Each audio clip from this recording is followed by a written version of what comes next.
नमस्कार, मी दिनेश कांजी. आपण बघताय न्यूज डंका. स्वतःला पुरोगामी म्हणवणाऱ्या नेत्यांची महाराष्ट्रामध्ये अजिबात कमतरता नाही आहे. ही मंडळी कायम दलित, शोषित, पीडित समाजाच्या नावाने हळहळ व्यक्त करत असतात. यांच्या तोंडी सतत छत्रपती शाहू महाराज, भारतरत्न डॉक्टर बाबासाहेब आंबेडकर, ज्योतिराव फुले यांचं नाव असतं. यांचाच वैचारिक वारसा आपण पुढे नेतोय अशा प्रकारचा दावा ही मंडळी करत असतात. शरद पवार अशा नेत्यांचे अग्रणी आहेत. परंतु याच पवारांनी महाराष्ट्रामध्ये जातवादाचा विखार निर्माण केला, जातीजातीमध्ये विद्वेष निर्माण केला, असा आरोप मनसेचे अध्यक्ष राज ठाकरे यांनी अनेकदा केलेला आहे. आणि राज ठाकरे यांचं हे म्हणणं किती सत्य आहे हे त्यांचे समर्थकच सिद्ध करत आहेत. उत्तम जानकर हे राष्ट्रवादी शपथचे आमदार आहेत. त्यांनी शोषित पीडित समाजाचे जे नेते आहेत त्यांना जोडेपुशे ठरवलेलं आहे, त्यांना उंदीर ठरवलेलं आहे. बहुधा जानकरांना हिंदीतली ती म्हण माहीत नाही आहे, खोदा पहाड निकला चुहा. म्हणजे पहाड पोखरण्याची जी कला आहे ती ईश्वराने फक्त आणि फक्त उंदराला प्रदान केलेली आहे. टप्प्याटप्प्याने महाराष्ट्रामध्ये राष्ट्रवादी काँग्रेसने जातवादाचा विखार निर्माण केला.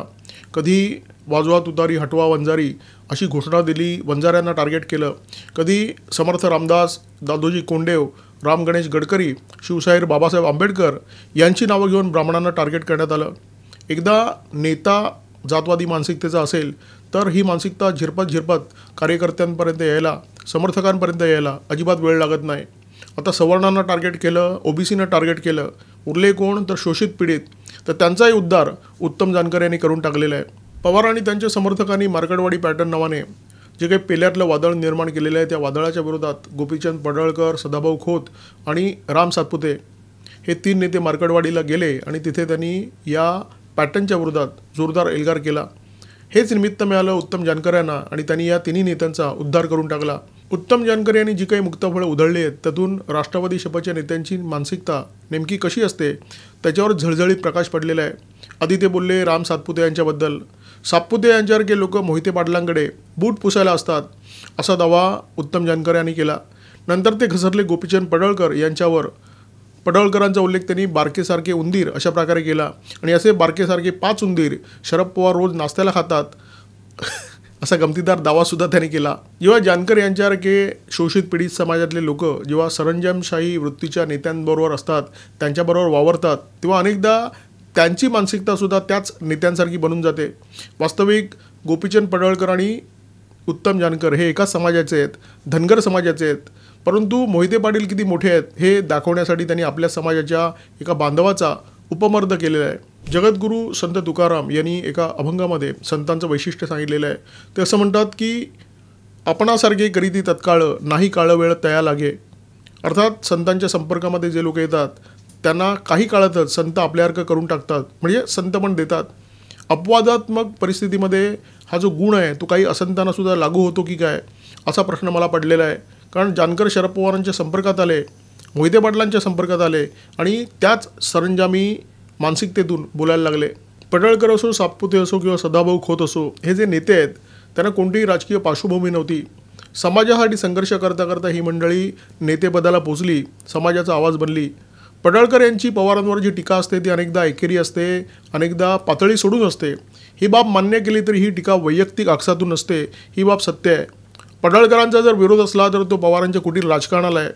पवारांची जी धोरणं आहेत, सरंजामदारांची मोड बांधायची आणि सत्ता ताब्यात घ्यायची, पवारांची जी नीती आहे जातीजातीमध्ये विखार निर्माण करण्याची, त्या नीतीला पडळकर विरोध करत असतात. शरद पवार हे लोकशाही आणि अभिव्यक्ती स्वातंत्र्य मानणारे पुरोगामी नेते आहेत. याच अभिव्यक्ती स्वातंत्र्याचा शरद पवारांनी वेळोवेळी घाऊक वापर केलेला आहे, उपयोग केलेला आहे. याच अभिव्यक्ती स्वातंत्र्याचा वापर करून शरद पवार स्वतःला देवाचा बाप म्हणवतात. याच अभिव्यक्ती स्वातंत्र्याचा वापर त्यांचे चेलेचपाटेही करतात. त्या व्यासपीठावरून ज्या व्यासपीठावर शरद पवार उपस्थित आहेत देवादिकांची आणि संतांची निंदा केली जाते. ही निंदा शरद पवार शांतपणे ऐकून घेतात आणि कधीकधी खुदकन हसून या निंदेला दादसुद्धा देतात. त्यामुळे शरद पवार जर अभिव्यक्ती स्वातंत्र्य मानत असतील तर त्यांच्या विरोधात एखाद्याने पातळी सोडून टीका केली जरी तरी त्याच्या विरोधात त्यांचे समर्थक इतकी आगपकड का करतायत हा प्रश्न आता लोकांना पडलेला आहे. जानकर यांनी जी पडळकर, सातपुते आणि खोत यांच्यावर जळजळीत टीका केली त्या टीकेमुळे त्यांना तर काही फरक नाही पडला, परंतु शरद पवार मात्र जबरदस्त ट्रोल झाले. जानकर असं म्हणतात की शरद पवारांनी त्यांच्या आयुष्यामध्ये अनेक उतारचढाव बघितलेले आहेत आणि हे उतारचढाव पाहूनसुद्धा शरद पवार एखाद्या पहाडासारखे खंबीर उभे राहिले. शरद पवारांबद्दल निष्ठा व्यक्त करण्यासाठी जानकरांनी ही स्तुतिसुमनं उधळली ही बाब उघड आहे। आणि हीच निष्ठा व्यक्त करण्यासाठी शरद पवारांचे जे राजकीय विरोधक आहेत त्यांचा उल्लेख जानकर यांनी उंदीर असा केलेला आहे।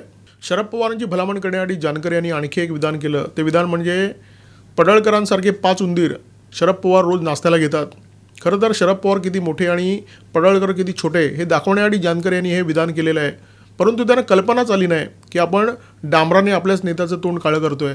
शरद पवार आणि त्यांच्या कन्या सुप्रिया सुळे यांचं मटण प्रेम जग जाहीर आहे। विशेषतः संकष्टीच्या दिवशी किंवा त्या दिवशी ज्या दिवशी मंदिरामध्ये जायचं असतं त्या दिवशी हे मटण प्रेम उफाळून येतं। जानकरांच्या विधानामुळे जनतेला संधी मिळाली पवारांना ट्रोल करण्याची। लोक सवाल विचारू लागले की पवारांना अलीकडे मटण परवडत नाही असं दिसतं आणि त्याच्यामुळे ते उंदरावर घसरलेले आहेत। जनतेने थेट पंतप्रधान नरेंद्र मोदी यांना सवाल केला, जो नेता जो 4 वेळा मुख्यमंत्री होता, केंद्रामध्ये मंत्री होता, अशा नेत्याला जर मटण परवडत नसेल तर आमची स्थिती काय झाली असेल याचा विचार करा मोदीजी। अर्थात ही संधी दिली उत्तम जानकर यांच्या विधानाने। जानकर त्यावेळी दिल्लीमध्ये होते। शरद पवारांनी दिल्लीमध्ये त्यांच्या निवासस्थानी म्हणजे 6 जनपदमध्ये एक बैठक बोलवली होती। ही बैठक होती EVMचा विरोध करण्यासाठी। या बैठकीमध्ये सामील होण्यासाठी जानकर दिल्लीत गेले होते।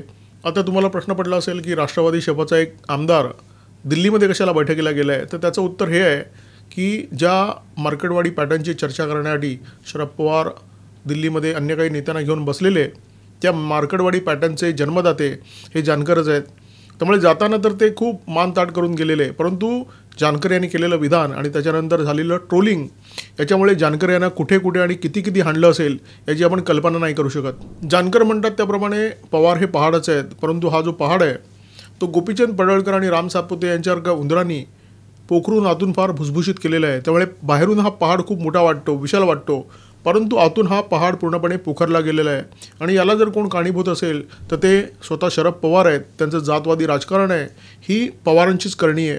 शरद पवार आणि त्यांचे समर्थक लोकशाही वाचवण्याच्या कामाला लागलेले आहेत, त्यासाठी ते दिल्लीमध्ये बैठका घेत आहेत।